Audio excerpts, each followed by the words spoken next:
Ambassador Sarah Chen walked through the crystalline corridors of Station Nexus Prime with the measured pace of someone who knew she was being watched.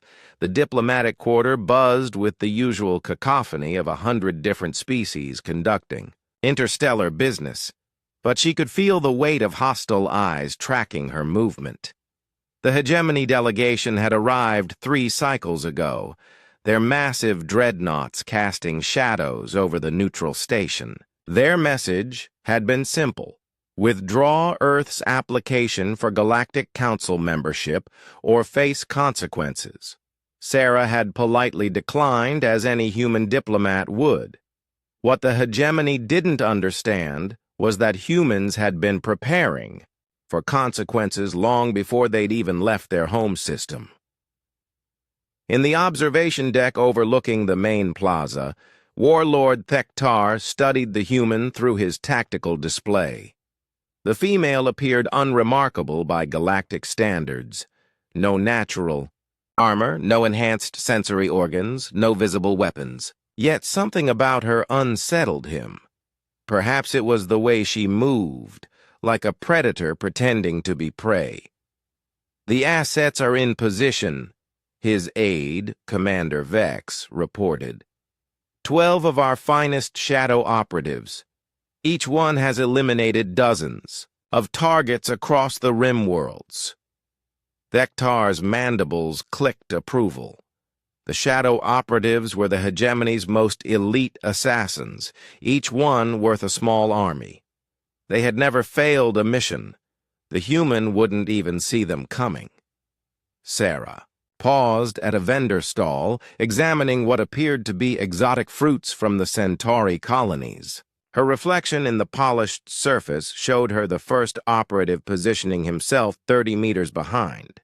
The second was already in the ventilation system above. The third had taken position as a maintenance worker near the emergency exits. She smiled and purchased a piece of blue fruit, taking a casual bite as she continued her walk. "Contact in 60 seconds, Vex reported from the observation deck. Thektar leaned forward. Through all his campaigns across 12 star systems, he had learned to recognize the moment when prey realized it was being hunted. The human should be showing signs of fear by now. Elevated stress indicators, erratic movement patterns, desperate glances toward exits. Instead, she stopped at an information kiosk and began browsing cultural exhibits. The first operative struck. With lethal precision, his molecular blade sliding from his wrist as he approached her apparently exposed back.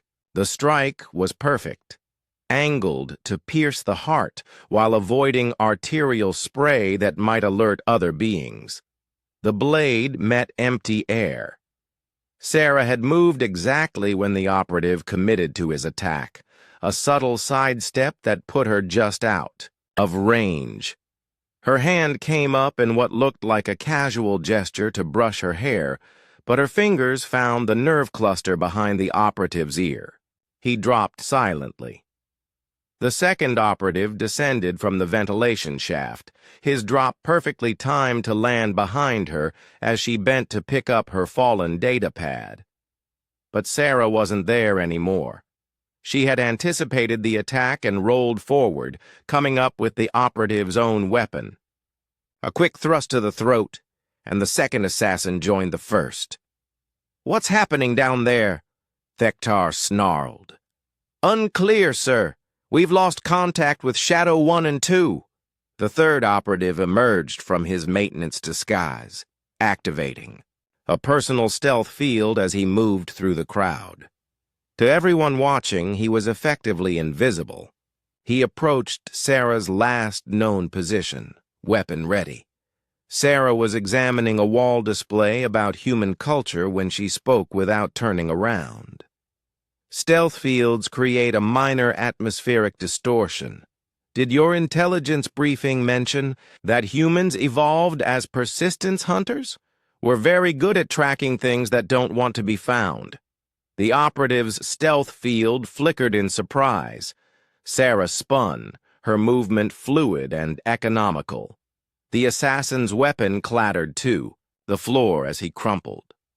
Over the next hour, 9 more operatives met similar fates. Some tried direct assault, others attempted poison. One even tried to use a sniper position from across the plaza. Each time, Sarah seemed to know exactly where they would be and what they would do. The last operative was different. He didn't try to hide or use stealth technology. He simply walked up to Sarah as she sat at a cafe, reading reports on her tablet. "You're expecting me," he said, his voice a low rasp through his species' vocal modifications. "Of course," Sarah replied without looking up. "Shadow 12, isn't it? You're their counter-surveillance specialist, the one they send when the others fail." "How?" Sarah finally looked at him, and for the first time the operative saw something that made his predatory instincts scream warnings. Her eyes held the calm certainty of an apex predator. "Your people made the same mistake everyone makes when they first encounter humans," she said. "You assumed that because we don't have natural weapons or armor, we must be weak. You forgot that we're the species that turned war into an art form. I don't understand. Every one of your operatives moved exactly as our intelligence services predicted.